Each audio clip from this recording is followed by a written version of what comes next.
అందరికీ శనార్థులు రాయమల్లు డాటాక్స్ లా ఇప్పుడు మనం మాట్లాడుకునే మాట ఏంటంటే బహిరంగ సభ ఎలకతుర్తిలో బీఆర్ఎస్ పార్టీ 24 వసంతాలు పురాగా చేసుకొని 25వ వసంతాలు అడుగు పెడుతున్న సందర్భంగా ఒక సక్సెస్ మీట్ లాంటిది ఈ బహిరంగ సభను ఏప్రిల్ 27వ తారీఖు అంటే ఇవాళ ఏర్పాటు చేసిల్లన్న సంగతి దీని గురించి అని చెప్పి మనం పురాగా ఒక వీడియోని అయితే విడుదల చేసినాం. అయితే ఈ మీటింగ్ లో కేసీఆర్ సార్ ఏం మాట్లాడబోతున్నాడు అనేది చాలా మంది బాగా ఆలోచనగా పక్కాగా ఎదురుతున్నారు. 100% రాసి పెట్టుకోండి.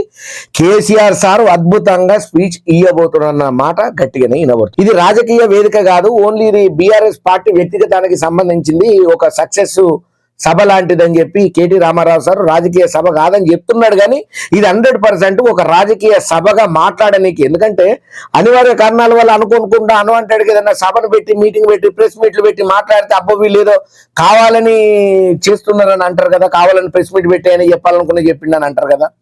సో అట్లా కాకుండా ఒక వేదిక లాగా ఉండి సందర్భం అంటాం కదా, సందర్భం కోసం ఆచి చూసి ఎదురు చూస్తున్నటువంటి కేసీఆర్ సార్కు ఈ ఏదైతే ఉన్నదో రథోత్సవ సభ బీఆర్ఎస్ 25వ వసంతంలోకి అడుగు పెడుతున్న బహిరంగ సభ బాగా కలిసి వచ్చింది. ఇందులో ముఖ్యంగా బీఆర్ఎస్ పార్టీ నాయకులు కార్యకర్తలు ప్రత్యేకంగా కేసీఆర్ సారు కేటీఆర్ సారు అద్భుతంగా మాట్లాడబోతున్నారు.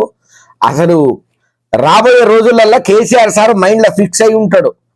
ఇప్పటికీ ఆలోచించేటోళ్ళు కూడా ఆలోచించే పరిస్థితికి కేసీఆర్ సార్, ఎందుకంటే మామూలుగానే వేదికల మీద కానీ ఏదైనా స్పీచ్లలో కానీ లేకపోతే పొలిటికల్ ఏదైనా జనరల్ మాట్లాడేటప్పుడే ఇట్లా చెమకులు వదులుతుంటాడు కేసీఆర్ సారు.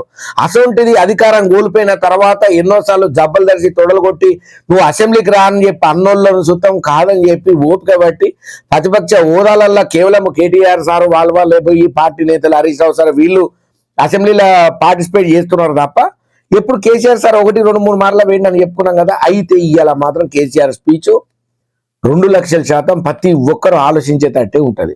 ఎందుకంటే అధికారం కోల్పోయిన తర్వాత సరైన సమయం కోసం ఎదురు చూస్తున్నటువంటి కేసీఆర్ సార్కు ఈ బహిరంగ సభ చాలా ఇంపార్టెంట్.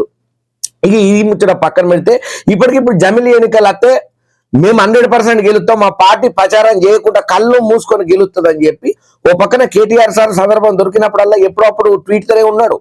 ఎప్పటికప్పుడు ఆయన ఉన్నటువంటి సోషల్ మీడియాలో యాక్టివ్గా ఉంటాడు కదా కేటీ రామారావు సార్, ఎప్పటికప్పుడు చెప్తూనే ఉన్నాడు. ఒకవేళ ఇప్పటికిప్పుడు ఇండియా కూటమి ఈ అన్ని వ్యవహారాల నడుమ జమిలీ ఎన్నికలు వచ్చే అవకాశం ఉన్నదా, వస్తుందా? ఒకవేళ వస్తే ఏ పార్టీ గెలుస్తుంది? ఇప్పుడున్నటువంటి కాంగ్రెస్ పార్టీ పనితీరు ఎట్లున్నది, మీరు ఎట్లా అనుకుంటున్నారు అనేది ఒకవేళ మీకు అనిపించినటువంటి అభిప్రాయం ఏదైనా ఉంటే తప్పకుండా నాతో పంచుకోండి. అయితే ఇంకొక విషయం ఏంటంటే ముఖ్యంగా కేసీఆర్ సార్ ఇలా మాట్లాడబోతున్న మాటలైతే ప్రత్యర్థులకు తూటాల లెక్క వెళుతాయి, వాళ్ళకు సురకలు అంటిస్తాడు. ఇలా ప్రతి ఒక్కరు ఇంక్లూడింగ్ రేవంత్ రెడ్డి సార్ అయితే పావుగంట ముందు నుంచి ఆ టీవీ పెట్టుకొని 100% కూర్చుంటాడు.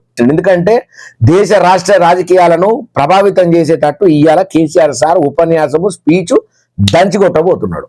ఇది పక్కా.